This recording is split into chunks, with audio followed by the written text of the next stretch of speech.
সব গোটেই বিষয়টো আমি ইতিমধ্যে ৰাইজক কৈছো যে এই এপেক্স বেংকৰ আজি যিটো অৱস্থা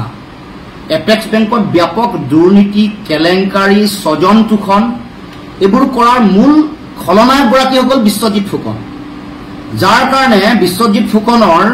বাজাজকে ধৰি হিমন্ত বিশ্ব শৰ্মাৰ নিৰ্দেশনা মৰ্মে গোটেই কাম কাজ কৰাৰ কাৰণে আজি এপেক্স বেংকৰ এই অৱস্থা হৈছে যোৱা কালি যিটো বিষয় উত্থাপন কৰিছে যে আসুক কোনোবাই দিয়া এখন চেক এখন যদি ক্লিয়াৰ নোহোৱাকে এপেক্স বেংক কৰ্তৃপক্ষই যদি আসুক টকাটো দিছে উলিয়াই লৈ যাবৰ কাৰণে তাৰ কাৰণে দোষী কোন বিশ্বজিৎ ফুকন এমডি গতিকে এই কথাটো এমডিয়ে জানি শুনিও সেই সময়ত যদি আৰবিআইৰ ৰেগুলেশ্যন ভায়োলেট কৰি যদি আসুক গোটেই টকাটো উলিয়াই লৈ যাব দিছে সেই গোটেই বিষয়টো তদন্ত কৰি বিশ্বজিৎ ফুকনক কেতিয়া এই সৰ্বানন্দ সোণোৱাল আৰু হিমন্ত বিশ্ব শৰ্মাই সুচৰাই আনি জেলত নিক্ষেপ কৰিব লাগিছে এনেকুৱা ধৰণৰ নীতি বহিৰ্ভূতভাৱে যদি কাম বেংক কৰ্তৃপক্ষই কৰিছে কাৰণ এই গোটেই কামটোৰ লগত এখন চেক জমা হয় চেকখন ক্লিয়াৰ নোহোৱাকে যদি আসুক পইচা উলিয়াই লৈ যাব দিছে তেতিয়াহ'লে তদন্তৰ মূল দায়িত্ব তেওঁলোকে ল'ব লাগিব মানুহক বিভ্ৰান্ত কৰি নকৰিবৰ কাৰণে বিশ্বজিৎ ফুকনক সকীয়াই দিব কৈছো সেই সময়ত তেওঁলোকে আৰবিআই ৰেগুলেশ্যনৰ মতে এনেকুৱা ধৰণৰ টকা পইচা আসুৰ পইচা উইথড্ৰ কৰোঁতে তেওঁলোকে এটা ফাইন লৈ এটা পাৰ্চেন্টেজ পইচা লৈ এই পইচা উইথড্ৰ কৰিবলৈ দিয়ে এই গোটেই টকা পইচা আসুৰ সভাপতি আৰু সাধাৰণ সম্পাদকৰ স্বাক্ষৰতহে আসুলে অহা ধন ৰাখি আসুলে চেকত অহা ধন ৰাখি উইথড্ৰ কৰা হয় গতিকে ইয়াত নৰীন গগৈ কেতিয়াও পইচা উইথড্ৰ কৰিব নোৱাৰে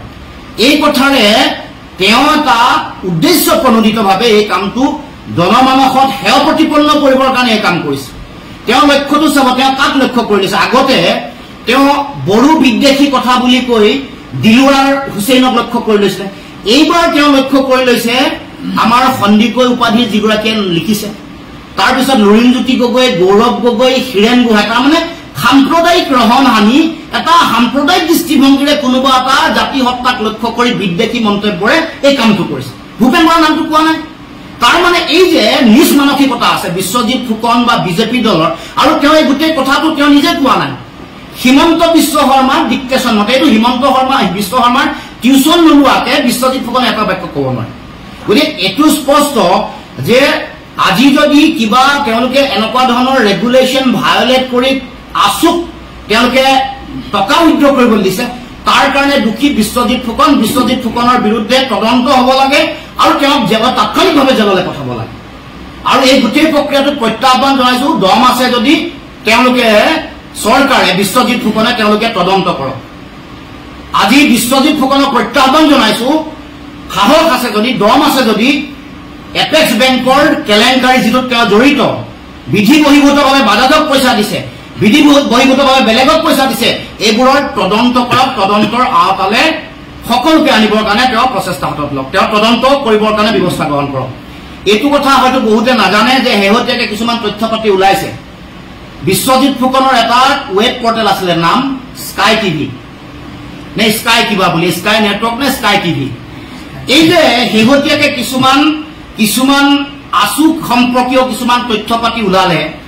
গোটেইবোৰ বিশ্বজিৎ ফুকনে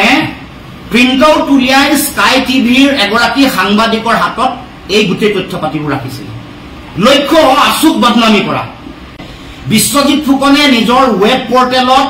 যিবোৰ আসু সম্পৰ্কীয় তথ্য পাতি প্ৰিণ্ট আউট উলিয়াই যিগৰাকী সাংবাদিকৰ হাতত ৰাখিছিলে সেইগৰাকী সাংবাদিকৰ পৰা ওলোৱা তথ্য পাতিৰে শেহতীয়াকৈ নিউজ হৈছে গতিকে বিশ্বজিৎ ফুকনে আসুক বদনামী কৰিবৰ কাৰণে আৰম্ভণিৰে পৰা হিমন্ত বিশ্ব শৰ্মাৰ নিৰ্দেশনা মৰ্মে আৰম্ভণিৰ পৰা কাম কাজ কৰি আহিছে গতিকে শেহতীয়াকৈ আসুৱে এপেক্স বেংকত জমা হোৱা টকা পইচা উইথড্ৰ কৰা কথাটোত তেওঁলোকে নিয়মমতে তেওঁলোকে ফাইন লৈ টকা উইথড্ৰ কৰিব দিছে যদি আৰবিআই ৰেগুলেশ্যন ভায়োলেট কৰি তেওঁলোকে টকা দিছে কাৰোবাক কোনোবা এজেঞ্চিক আসুকে ধৰি কাৰোবাক কাৰোবিক তেতিয়াহ'লে তাৰ কাৰণে দোষী বেংক কৰ্তৃপক্ষ তাৰ কাৰণে দোষী বেংকৰ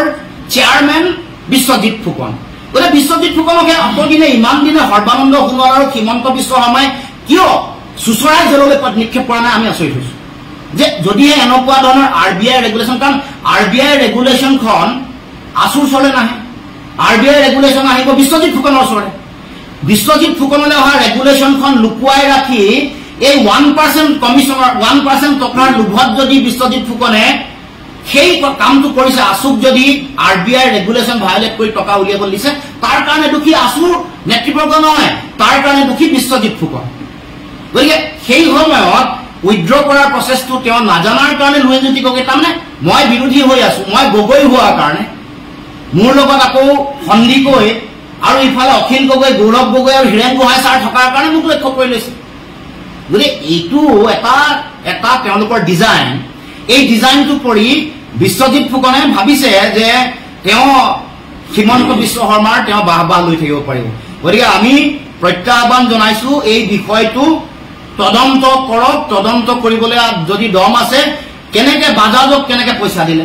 বাজাজৰ পৰা কেনেকে আজিলৈকে টকা জমা নহল, বাজাজৰ এই যিবোৰ পইচা ওলাই লৈ গুচি গ'ল এইবোৰ পইচা জমা হ'ল নেকি, আছুক দিয়া টকা পইচা 1,50,000, 40,000, 30,000 এইবোৰ পইচা যিবোৰ চেক তেওঁলোকে দিছে এইবোৰতো ঘূৰি গৈ তাতে জমা হৈছে। এখনো চেক ক'ৰবাত বাউন্স হোৱা বুলি প্ৰমাণ কৰে যদি আছে, যদি দেখক। জইণ্ট একাউণ্ট 3জন মানুহৰ নাম থাকে, নাম থকা এটা একাউণ্ট, য'ত আছুৰ সভাপতি, সম্পাদক আৰু বিত্ত সম্পাদক উলিয়াবৰ কাৰণে দুগৰাকী মানুহৰ স্বাক্ষৰ লাগে। সভাপতি সম্পাদক বা সভাপতি বিত্ত সম্পাদক বা সম্পাদক আৰু বিত্ত সম্পাদক। সভাপতি আৰু সাধাৰণ সম্পাদকে সাধাৰণতে স্বাক্ষৰিত কৰি যিকোনো ধৰণৰ মেজৰ যিটো ট্ৰেনজেকশ্যন যিটো কৰা সেইটো সভাপতি আৰু সম্পাদক। গতিকে মোক লক্ষ্য কৰি কিয় লৈছে এইটোতো বুজা নাই, সভাপতিৰ নাম নাই, সেইটোৱেতো কথা। সভাপতি আৰু বিজেপিত জইন কৰাৰ লগে লগে তেওঁ মানে গংগাত গা ধুই অহা নিচিনা হৈছে। গতিকে এইবোৰ কথা মানে এই গোটেই কথাটোৰ কাৰণে বিশ্বজিৎ ফুকনেই এপেক্স বেংকৰ আজি যে এই অৱস্থা তাৰ কাৰণে জগৰীয়া বিশ্বজিৎ ফুকন। আমাৰ জাতীয় সম্পদ হিমন্ত বিশ্ব শৰ্মাৰ লগত কি সম্পৰ্ক আছে নাজানো, নে বাগানবোৰে চোৱা চিতা কৰে নেকি? হিমন্ত বিশ্ব শৰ্মাৰ পত্নীৰ নামত থকা গোলাঘাটৰ ধনশিৰি মহকুমাৰ বাগানবোৰে চোৱা চিতা কৰাৰ কাৰণে বিশ্বজিৎ ফুকনৰ কাৰণে প্ৰতি ইমান মুখ্যমন্ত্ৰী দৰৱ নেকি? বিশ্বজিৎ ফুকন কেতিয়াবা জেলত থাকিব লাগে অতদিনে কৰা অনিয়মবোৰৰ কাৰণে, আৰু তেওঁ কেন্দ্ৰীয় সমিতিৰ সভাপতি সম্পাদকৰ দায়িত্ব জীৱনত নাই লোৱাৰ কাৰণে আছুটো কেনেকে চলে নাজানে, আৰু আছুটোৰ প্ৰতি তেওঁ বিদ্বেষ ভাৱ থকাৰ কাৰণে এই আছুৰ গোটেই ট্ৰানজেকশ্যনৰ যিটো প্ৰিণ্ট আউট উলিয়াই পিনে মই কৈ দিছো, ৰাজহুৱা আজি কৰিছো, প্ৰিণ্ট আউট উলিয়াই তেওঁৰ যিটো ৱেব পৰ্টেল স্কাই টিভি নে কি আছিলে, স্কাই নামটো আছিলে, তাৰ এগৰাকী সাংবাদিকৰ হাতত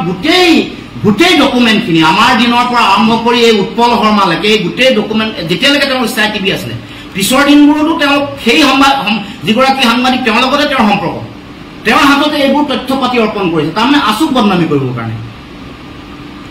বিশ্বজিৎ ফুকনে সেই যিগৰাকী সাংবাদিক তেওঁৰ হাততে প্ৰিণ্ট আউট উলিয়াই এই গোটেই আছুৰ ট্ৰেনজেকশ্যনবোৰ দিব খুজিছে।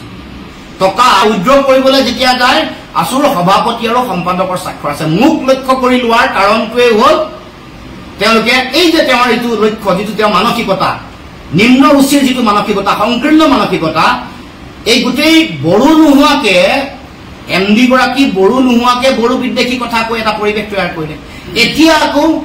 যোনে যোনে লিখা মেলা কৰিছে এগৰাকী সাংবাদিক সন্দিকৈ পাৰি তেওঁক লক্ষ্য কৰি লৈছে, গৌৰৱ গগৈক লৈছে, অখিল গগৈক লৈছে, লুৰিণ গগৈক লৈছে, হীৰেণ গোহাঁইক লৈছে, ভূপেন বৰাক নাই লোৱা। তাৰমানে যিটো সংকীৰ্ণ নিজ ঠেক মানসিকতা, যিটোৱে অসমত বিভাজন কেন্দ্ৰিক কথা এটা কৰিব পাৰে, যাৰ আগত বড়ো কেন্দ্ৰিক কথাটো কৈছিল, এইবাৰ আকৌ বেলেগ জাতীয় সত্তাক লক্ষ্য কৰি সংকীৰ্ণ বিভাজনকামী